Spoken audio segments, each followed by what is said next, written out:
So we have a look and I'll show you where we are. I'm so excited. I am so excited.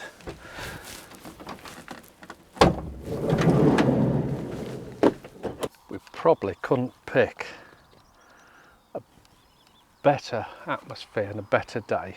Look at this, the Ribblehead Viaduct.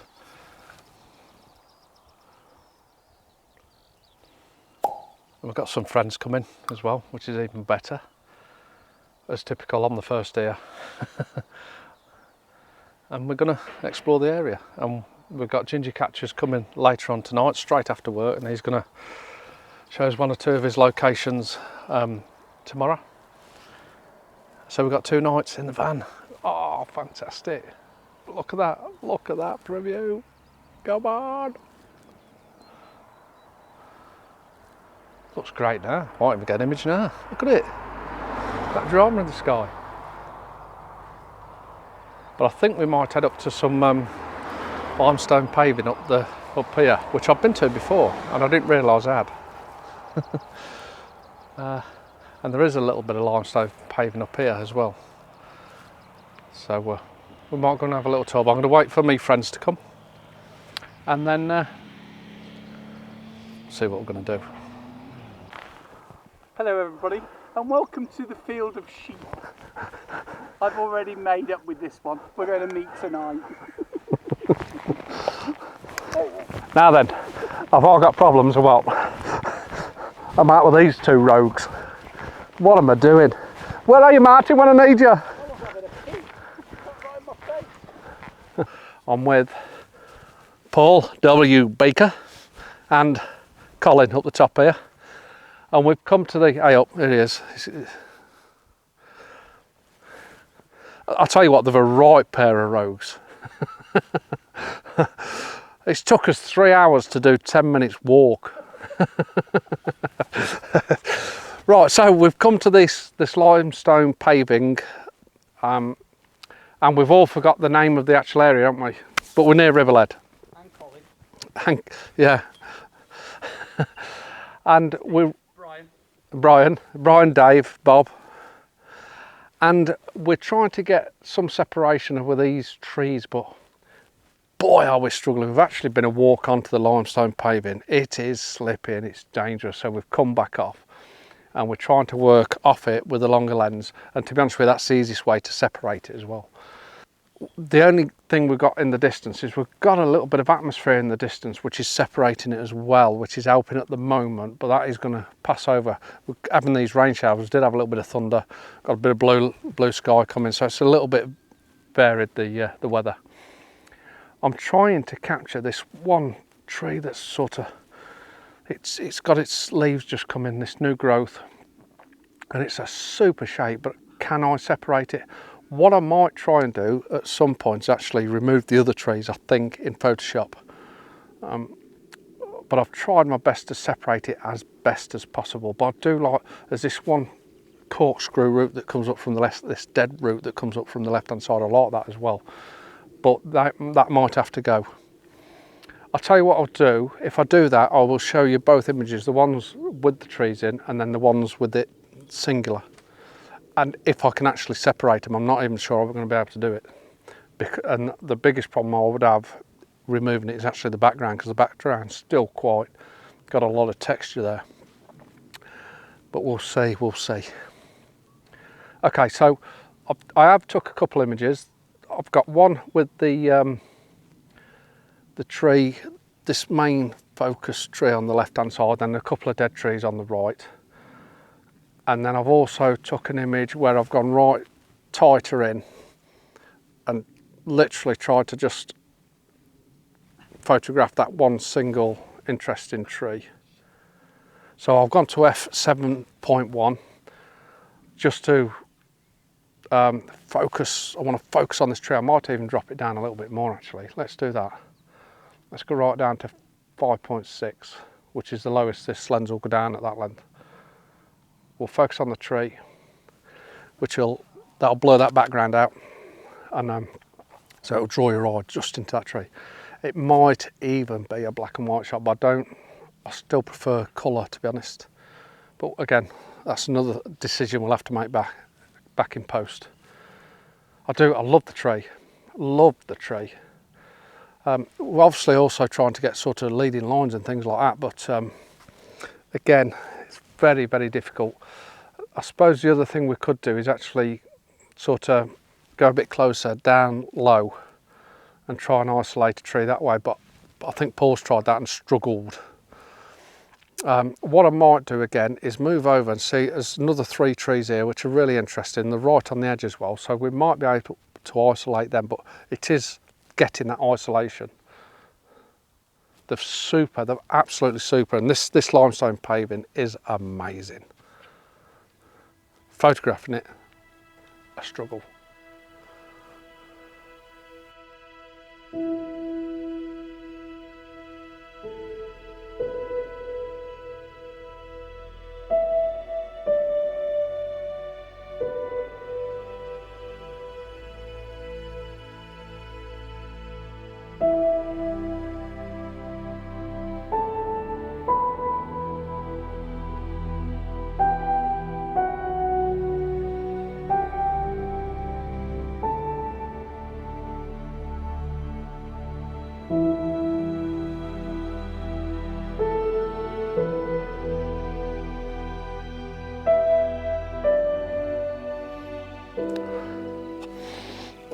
Okay, so limestone paving, beautiful. As you can see, the weather's changed again and we're now getting bluer and bluer sky.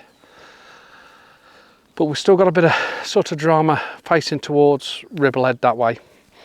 And we've walked a bit further down and we've found some more individual trees, quite like this one. I have managed to separate it. It's not so much trees, I've separated it from the mountain range behind, to be honest. That's where I think it was critical. And we've got a lovely sort of rock, I love the rock formation in the foreground, which is what I want to try and incorporate within this scene anyway, because of where we are. And I do like it. The other thing I do like is we have got a dark cloud behind it, which works quite well. With this light on the foreground here, the odd puddle within the limestone paving here. So I do like that. That's quite nice. It's actually really nice. We've got a lovely bit of sort of, it's not strong light, a nice bit of soft side light coming onto the scene itself.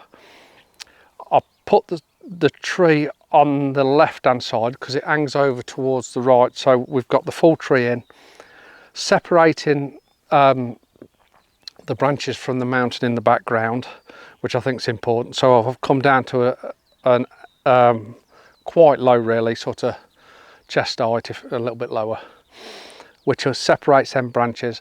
And we have got a bit of light below that as well, so it all seems to work quite well. I'm on f16, 1/20th per second ISO 100, and I'm bracketing the shot.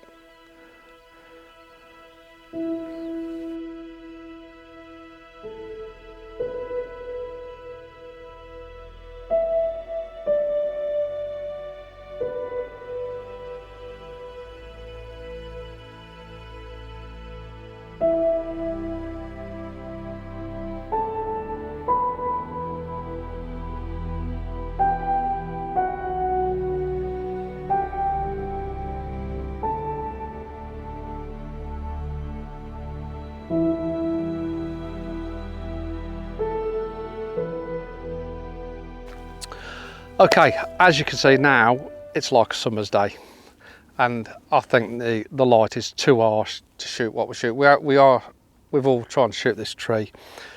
I have shot it. Might be a black and white, we'll have to see. But this light is actually too harsh now, so we're going to go back to the van and have a cup of tea, and then probably end up at Ribblehead, and we'll do a sunset shoot at Ribblehead. Okay, catch you guys in a bit. Oh, guys, I hadn't turned my mic on when it was all kicking. Well, it's still kicking off now, but I'm gutted. I'm going to show you some footage of me going up.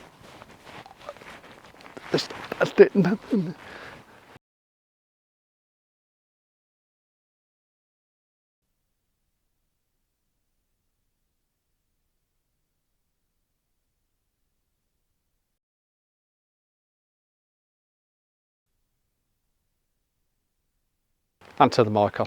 Oh, I was getting a little bit overexcited though. Okay, so I'm going to have to go over everything again, and I'll probably go back to the other composition because I do like it actually. What we're trying to do is get this foreground in, this limestone rock. We are trying to get some leading lines. There's a couple of leading lines up there which really worked, and you'll see the images shortly. But I've come to this one. We've got this nice little rock here. It's got a little bit of white, whatever it is on it. Some moss lichen type stuff. I'm not sure if it's too dominant though in the image, to be honest, as the foreground. And I put it on the bottom left hand side ish, and I've focused on that, but it's this drama in the sky that I want to capture, or what I have captured. And I'm just going to focus on the viaduct then. I'm going to have to go back over here because I want to really talk over this other composition with you. But I'm quite happy with that because I think, for me, I'm struggling here. So, God, how did I get here? I'm right in the middle of it. So, okay, let me go back over there, somewhere near where Paul is, I think, to be honest. The other problem we've got is we've got two vehicles with the lights on at the moment. Hopefully they'll gush shortly, but we'll have to just Photoshop them out. Again, I was explaining that I would get rid of them and this, that and the other. But no mic. Okay. Right, I think we should move back over there. Okay, so I've come back to the location I started with when I was talking to the camera, but you can't hear me, boys. So, what I liked about this image is we've got these two parallel leading lines, which is the first thing. So we've got this lovely foreground. We've got this dramatic sky, which I was trying to explain. It was half sort of real dark black, and then we've got this lighter side with this strip of golden light in it. And we've still got it a little bit now. Even a long exposure would work, I think. It would really, depending on which way they're actually moving, but it could actually draw your eye into it. So a long exposure could actually really, really work.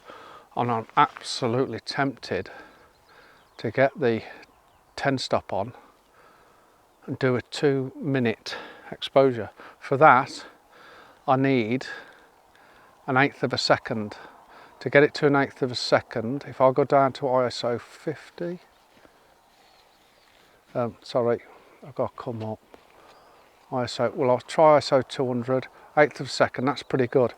So, we'll do a 2-minute exposure. So now all I need to do is drop the 10 stop on at 1/8 of a second, 2 minutes. So we're going to use my reliable K&F concept. Get the 10 stop. We'll whack that on, magnetic. Now all we've got to do is set it to bulb. I shall get my little mini remote, which cost about, I think about £5, I think. Works fantastic. And what I've done is I've put a bit of Velcro on the back so I can just stick it to the inside of my bag. So I'll time it on the on my watch. So we'll get the timer up. Where are we? Timer. Custom. 2 minutes start. Okay, so as long as we don't get too much rain, hopefully we'll get some nice drag in the cloud. That should work. Fingers crossed. I don't normally do long exposures at this time of the day, and I know I should do more because I like that colour drag. I don't know whether we'll get it, but it's worth a try.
Next morning, we've come back and I've switched the mic on, which is a good thing.